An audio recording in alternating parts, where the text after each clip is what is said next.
Good evening, everyone. Today, we will be focusing on injustices in the United States. And the focus of today's discussion will be Jennifer Pruitt. Jennifer Pruitt was given a life sentence without the possibility of parole for a crime that is being quoted as guilty by association. Her friend committed murder. And I will get into it later, but here's how it began. Jennifer Pruitt was verbally, sexually, and physically abused by her father every single day. Her father also abused the rest of the family in the home. But Jennifer took the brunt of the brutal attacks. She was beaten savagely. She was beaten to the point of being unconscious, and she couldn't defend herself from her father. And when she told her mom what happened, the father called her a liar and a bitch and beat her up again. The mother's only ruling was that the daughter cannot be home alone with the father. That's it. So basically, the daughter could be home when the father and the mother were home together, which means the father could beat up the mother and the daughter together, and the sons. But the sons were not the target. It was mainly the woman of the house. Jennifer's father, in my opinion, was a total misogynist freak. And he beat Jennifer every day, almost every single day. And he would verbally berate her, call her slut, bitch, whore, and all those other horrible names. And on top of that, the police did nothing to protect Jennifer.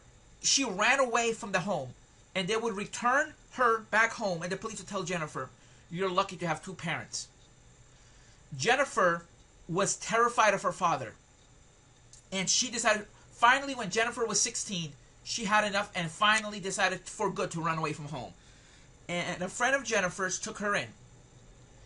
And this friend turned out to be what got Jennifer into this whole mess. So basically, Jennifer's situation was either be beat up savagely by your father and raped, or go to jail for the rest of your life. And either way, Jennifer had no choice in the matter. So she befriended this woman, who's 23 at the time. Jennifer was 15. So Jennifer's friend was Miracle. Her last name was Miracle. And so here's how the story went down. This is so you could actually read what happened. And I will narrate the entire story from beginning to end.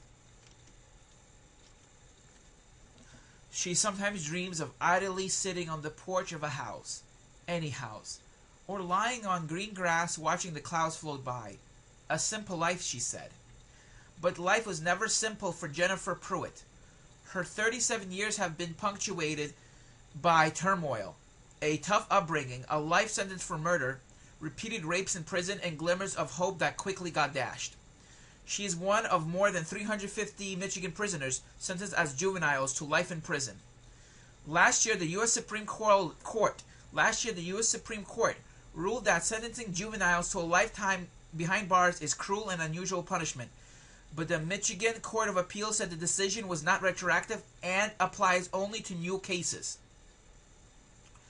On Wednesday, a federal judge ruled the High Court's decision is indeed retroactive, renewing hope for Pruitt and her fellow juvenile lifers.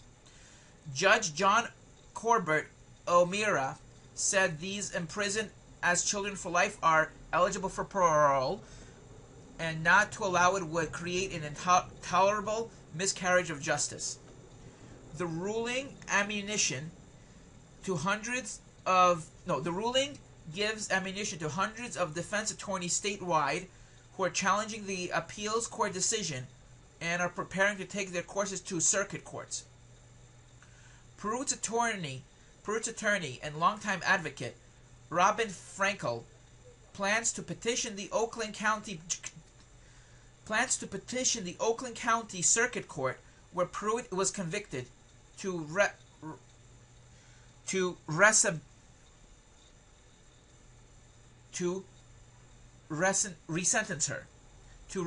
her. A judge there will look at her crime, her record in prison, and decide whether to impose a new sentence, possibly to time served. As she waits in the As she awaits in the Huron Valley Women's Correctional Facility in Pittsfield Township, Pruitt does the math in her head every day. 21 years behind bars. She has few connections with her family, and has been forgotten by almost everyone since her arrest at 16. Everyone except Frankel, who has been fighting for her freedom for almost 2 decades. Frankel first encountered Pruitt in 1994 while working for the State Appellate Defender Office, which reviews and sometimes appeals convictions for indigent residents. As she read the file, Frankel, the daughter of a surgeon who was raised in an upper middle class family, was touched by the story of an impoverished and troubled teen whose life was so different from her own. Her life felt like a tragic and sad example of a system that didn't work, she said. She was abused as a child, and she spent a lot of time on the streets trying to fend for herself. She was just a kid who had been trying her best to survive. Pruitt also has some other unlikely allies in her bid for freedom: a prison warden, a civil appellate attorney, the judge who sentenced her, and some relatives of the victim. Runaway at 10. Court records, police record, sworn testimony, and interviews show that odds were stacked against Pruitt from the beginning. Born into a dysfunctional family in Pontiac, her father drank and abused her. Born into a dysfunctional family in Pontiac, her father drank and abused her, according to court records. Pruitt, the middle child of 3, started running away when she was 10. By the summer of 1992, she was mostly living on the streets of Pontiac, a tall, skinny, and awkward kid who drank beer when she could find it and stayed with neighbors or slept outside. Donald Miracle, 24, was renting a room in a nearby house where wayward kids hung out. Herself a drug addict, Miracle gave them marijuana and alcohol, and she offered Pruitt shelter. On August 29, 1992, Miracle was desperate for money. Pruitt told her about Elmer Heichel, 75, a man she had known since she was 6. Heichel kept money in his house nearby, Pruitt told Miracle. The pair knocked on Heichel's door after midnight, and he let them in. Pruitt went to his bathroom to look for his wallet, and then went to the bathroom. When she came out, Miracle was stabbing Heichel with a kitchen knife. I walked back in the bathroom and locked the door, she later told police. A pair left with Heichel's watch and wallet, but then returned with a 13-year-old girl who was staying at the house because Miracle insisted they try to clean up fingerprints. Later, when Miracle fell asleep, Pruitt ran to a nearby neighbor for help and called police. She was hysterical and said she had witnessed a murder. The arriving officer reported.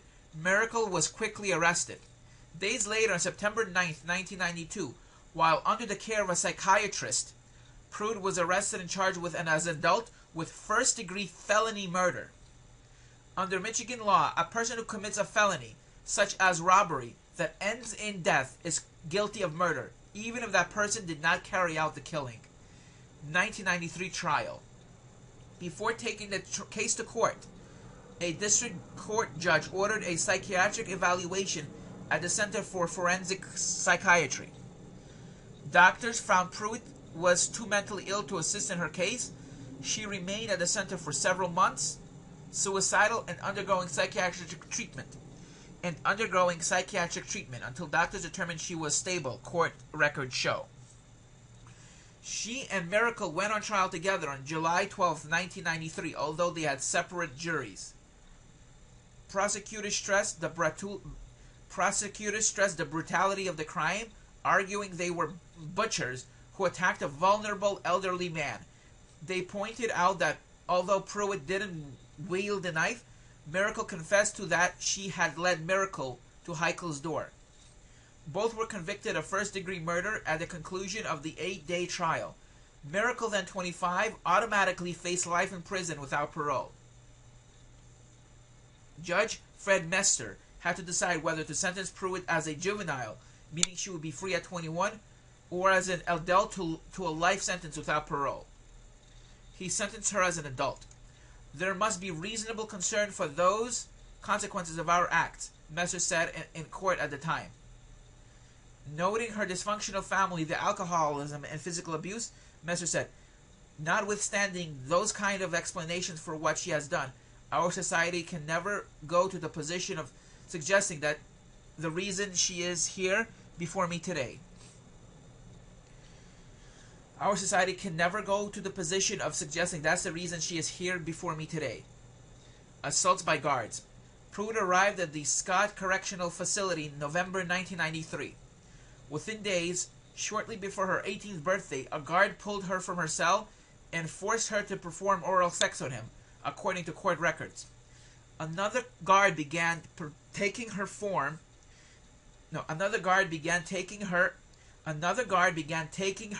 from her cell at night and raping her in a utility closet. Other women were routinely assaulted all around her, according to court records. Pruitt said she was depressed and suicidal for years. I thought I deserved it, she said. I didn't think I was worth anything, and this was just how it was going to be. I just felt empty. In 1996, Ann Arbor's civil rights attorney Deborah LaBelle and a team of attorneys filed a class action lawsuit against the Michigan Department of Corrections on behalf of 500 female inmates who said they were being systematically sexually assaulted by prison guards. Pruitt testified when 10 of the cases, including hers, went to trial. Jurors awarded the woman $15.5 million. In total, jurors awarded almost $50 million to 18 women, and the Corrections Department eventually settled the other cases for $100 million. Of all the testimony, these jurors were most moved by Jennifer, LaBelle said. She showed remarkable strength and courage. Pruitt said her decision to testify and the fact that jurors believed her was a turning point in her life. For the first time, I felt like somebody listened to me. That I was heard, she said. In the ensuing year, she became a model prisoner, getting her GED, studying bookkeeping.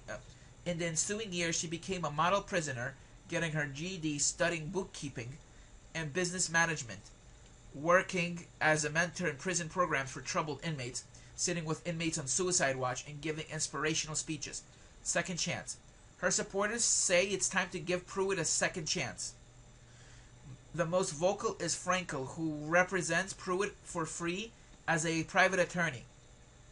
The two women have become friends. She was a kid tossed out in the streets, and she hooked up with somebody she thought would keep her safe. That was her mistake, Frankel said. Jennifer Pruitt does not belong in prison. The judge who sentenced her agrees. We are a redemptive society, said Mester, who is retired. Considering her progress, the way she has conducted herself, she deserves to be heard, to give her a second chance to participate in our society. Scott Correctional Warden Heidi Washington heard Pruitt give a speech in 2009 about her life struggles. She was so moved, she sought a commutation. She was so moved, she sought a commutation on Pruitt's behalf, but the commutation board turned the request down. Even some of the members of the victim's family support setting her free. Although one relative filed a lawsuit seeking monetary restitution from Pruitt, Heikel's grandson supports her. Carl Heikel, 52, wrote to Frankel in October saying his relatives had discussed the case often and believes Carl Heikel, 52, wrote to Frankel in October saying his relatives had discussed the case often and believe she deserves a second chance. Jennifer's age, abuse, and lack of love and guidance played a major role in this horrific murder, wrote Heikel, who himself is serving a life sentence for second-degree murder. We have and do believe if Jennifer has made strides while in prison, they reflect a changed life, that she should be given a new start, and that she would take full advantage of a life of loving compassion. Pruitt said that someday she hopes to start a nonprofit organization for troubled kids. I know what it's like, she said, and I can help. I can help in here or out here, but I can help. So that's just one article. However, the most moving story that I found, in my opinion, was this one. The Huffington Post issue right here was the most moving. I am not going to talk here because I have a YouTube limit I have to reach of, I believe, 30 minutes, so I cannot talk. So here's what I'm going to read. I mean, just stay. So here's what. So here's where I'm going to leave it at for you to read. Thank you so much.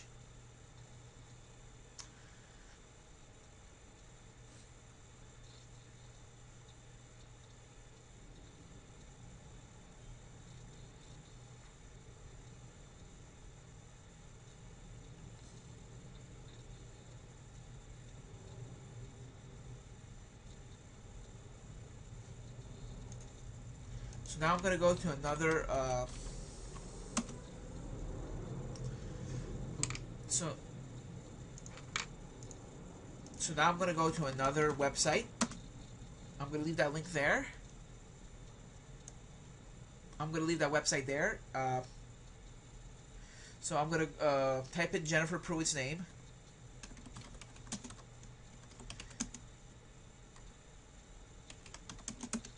You know, that's an acronym for Life Without Parole. So here is where I wanted to go to. ACLU.org. This is what's going to be focused on. This is the major. So this is what I think this is. Yeah, this is definitely the one. Here's what I wanted to show you. I'm going to read this one here. The American Civil Liberties Union and the ACLU of Michigan were in federal court today for arguments in a lawsuit on behalf of 9 Michigan individuals who were sentenced to life in prison for crimes committed when they were minors and who are being denied the possibility of parole. The U.S. is the only country in the world that sentences youth to life in prison with sentences. The U.S. is the only country in the world that sentences youth to life sentences without parole. Currently, there are 350 individuals in Michigan serving mandatory life sentences they received as minors, including more than 100 individuals who did not commit a homicide. By ignoring a child's potential for rehabilitation and denying judges and jurors any discretion, the state doles out unforgiving sentences that violate basic fairness and human rights principles, says Deborah LaBelle, attorney for the ACLU of Michigan's Juvenile Life Without Parole initiative. Michigan should put an end to sentencing children to the harshest punishment we have in this state, to die in adult prisons. Michigan law requires that children as young as 14 who are charged with certain felonies be tried as adults and, if convicted, sentenced without judicial discretion to life without parole. Judges and jurors are not allowed to take into account the fact that children bear less responsibility for their actions and have a greater capacity for change, growth, and rehabilitation than adults. More than 100 individuals in Michigan are currently serving life sentences without the possibility of release in connection with murder crimes, even though they did not commit murder themselves. For instance, Jennifer Pruitt, a plaintiff in the ACLU's lawsuit,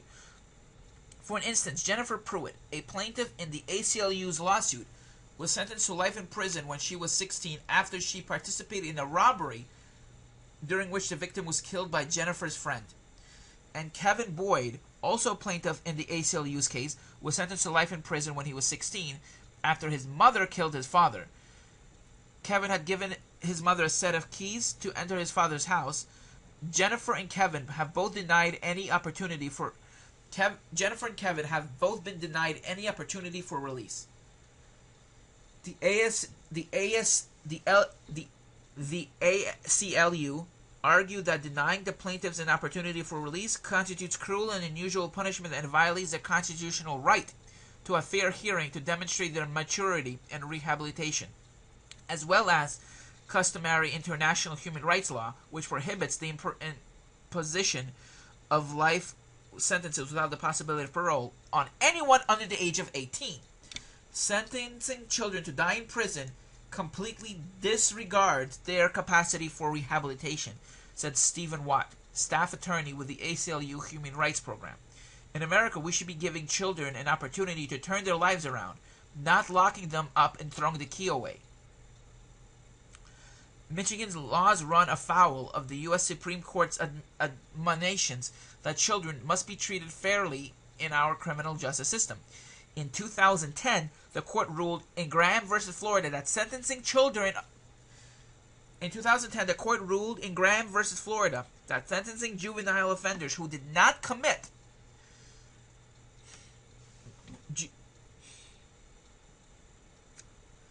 In 2010, the court ruled in Graham v. Florida that sentencing juvenile offenders who did not commit homicide to life in prison without any chance of parole constitutes cruel and unusual punishment.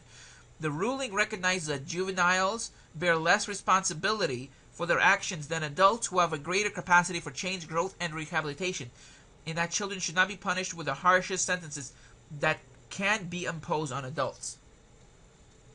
Denying children the possibility of parole is cruel and unusual punishment. Pure and simple, said Ezekiel Edwards, a staff attorney with the ACLU Criminal Law Reform Project. The United States should join the rest of the world and stop the practice of sentencing youth to spend the rest of their lives in prison. The ACLU's lawsuit was filed in the U.S. District Court for the Eastern District of Michigan against the Governor of Michigan, Director of the Michigan Department of Corrections, and Chair of the Michigan Parole Board in their official capacities. In addition to LaBelle, Watt, and Edwards, the plaintiffs are represented by Robin Dahlberg and Dennis Parker of the National American Civil Liberties Union, Michael J. Steinberg, Dan Korobkin, and Carrie L. Moss of the ACLU of Michigan, and Ronald Riosti. For more information about this case, For more information about the case, including the complaint and plaintiff descriptions, is available online at www.aclu.org/human rights, racial justice. Wow.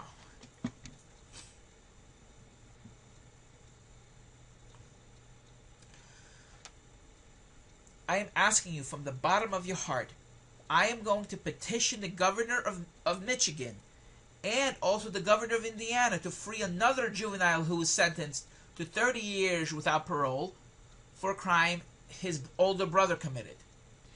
This is just horrible. This is something that just is breaking my heart right now. And another thing to note is that in 2012, the U.S. Supreme Court ruled that even sentencing children to life without a possibility of parole constitutes cruel and unusual punishment, even if murder was committed by that person. So if under the age of 18 and you committed murder, you cannot be sentenced to life. That plain and simple. And the U.S. Supreme Court has made that clear. I am also going to have a petition at whitehouse.org. I'm going to petition the Obama administration to sue the state of Indiana and Michigan and every state that imposes these harsh penalties on children. I am going to take this to CNN, to MSNBC, to anyone who will be willing to listen, especially in her case. I've read, of all the cases I've read, hers is the most heartbreaking. She didn't even commit murder, and she's being sentenced to life with the possibility of parole. She has the worst life, and she's being sentenced. I am extremely passionate for her and for everyone else who is being sentenced to life with without the possibility of parole as juveniles, who did or did not commit murder. I am very passionate about this, and I ask that you share my passion in ending this horrible injustice that is only occurring here in the United States. I hate to say this, but if we are a free country, we should be called a free country. If the United States is going to be like this, then the United States is not a free country. And that's just a name and not a fact. So please join me and join her. Please join me and Heikel's advocate and taking this to the Supreme Court. Join me in taking this to all the news stations, to the president. The president has to hear this. I'm going to petition the president to pardon her and all children who have been sentenced as adults who did not commit murder. Thank you for watching and have a great day.